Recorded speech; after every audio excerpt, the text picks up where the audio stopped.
അപ്പോഴേ ഇതുപോലെ നല്ല ക്രിസ്പി ആയിട്ടുള്ള ബീഫ് ഒന്ന് ചെറുതായിട്ടൊന്ന് ഫ്രൈ ചെയ്തിട്ടുണ്ടാക്കുന്ന കട്ട്ലേറ്റിൻ്റെ റെസിപ്പി ഒന്ന് നോക്കിയാലോ. അപ്പോൾ 1 കിലോ ബീഫാണ് നമ്മൾ എടുത്തിട്ടുള്ളത്, എല്ലില്ലാത്തത്. അതിലേക്ക് ഒരു 3/4 ടീസ്പൂൺ മഞ്ഞൾപ്പൊടി, 1 ടീസ്പൂൺ മുളക് പൊടി, കാശ്മീരി ചില്ലിയാണേ, പിന്നെ പാകത്തിനുള്ള ഉപ്പ്, ഒരു ടീസ്പൂൺ നിറച്ച് മല്ലിപ്പൊടിയൊക്കെ ചേർത്തിട്ട് കുക്കറിൽ നല്ലപോലെ ഒന്ന് വേവിച്ച് കൊണ്ടുവരാം.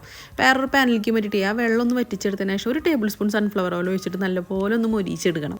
ഇങ്ങനെ ചെയ്യുമ്പോൾ അതിൻ്റേതായ ഒരു സ്പെഷ്യൽ ഫ്ലേവറൊക്കെ ഉണ്ട് കേട്ടോ. പിന്നെ നല്ല ഡ്രൈ ആയിട്ട് കിട്ടുകയും ചെയ്യും. സവോള നമ്മളൊരു 3 മീഡിയം സൈസിലുള്ള സവോള ആദ്യം വെളിച്ചെണ്ണ ഒഴിക്കാണ്ടാണ് ഒന്ന് വഴറ്റിയെടുക്കണം, ഒരു 2 മിനിറ്റ്. പിന്നീട് ഓയിൽ ഒഴിച്ചിട്ട് വഴറ്റാട്ട് ആ വെള്ളത്തിൻ്റെ അംശമൊക്കെ ഒന്ന് മാറാൻ വേണ്ടിയിട്ടാണ്. പിന്നെ ഇഞ്ചി, വെളുത്തുള്ളി, പച്ചമുളക്, കുരുമുളകിൻ്റെ പൊടി, ഉപ്പ് ഒക്കെ ചേർക്കണം. അതിൻ്റെ ഇടയിൽ കുറച്ച് മുളക് പൊടി കൂടി ചേർക്കേണ്ട, കാശ്മീരി ചില്ലി പൗഡർ, ഇതെല്ലാം കൂടി ചേർത്തിട്ട് നല്ലപോലെ ഒന്ന് വഴറ്റി പച്ചമണം പോയതിനു ശേഷം നമ്മൾ നേരത്തെ മുരിച്ച് വെച്ചിട്ടുള്ള ബീഫ് ഒന്ന് മിക്സിയിലിട്ടിട്ട് ഒന്ന് കറക്കിയെടുത്തതാണ്. അതും ഗരം മസാലയും മല്ലിയിലും അതുപോലെ തന്നെ കറിവേപ്പില ചെറുതാക്കി അരിഞ്ഞതും അതുപോലെ 2 ഉരുളൻകിഴങ്ങ് വേവിച്ചായിട്ട് മീഡിയം സൈസുള്ള 3 വേണമെങ്കിൽ ചേർക്കാം. ഞാൻ ഇറച്ചി മുന്നിട്ട് നിൽക്കാൻ വേണ്ടിയിട്ടാണ് 2 ഒതുക്കിയത്. അപ്പോൾ എല്ലാം കൂടി നല്ലപോലെ ഒന്ന് കുഴച്ചെടുത്തിട്ടുണ്ട്. നമ്മുടെ ഇഷ്ടത്തിന് ഷേപ്പാക്കിയതിന് ശേഷം എന്താ മുട്ടയിൽ മുക്കി ബ്രെഡ് കംസിലിട്ട് നല്ലപോലെ ഉരുട്ടിയെടുത്ത് വീണ്ടും മുട്ടയിൽ മുക്കി ബ്രെഡ് കംസിലിട്ടിട്ട് നല്ലപോലെ ഉരുട്ടിയെടുക്കാം.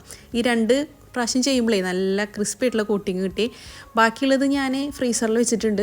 ഇതുപോലെ ഒരു 5 ആദ്യം വറുത്തെടുത്തു. നല്ല അടിപൊളി ടേസ്റ്റാണ് കേട്ടോ. നിങ്ങൾക്ക് ഗരം മസാല ചേർക്കണമെന്നില്ലെങ്കിൽ മീറ്റ് മസാല ചേർത്താലും മതി. എന്തായാലും അടിപൊളിയാണ്, ഒന്ന് ട്രൈ ചെയ്ത് നോക്ക്.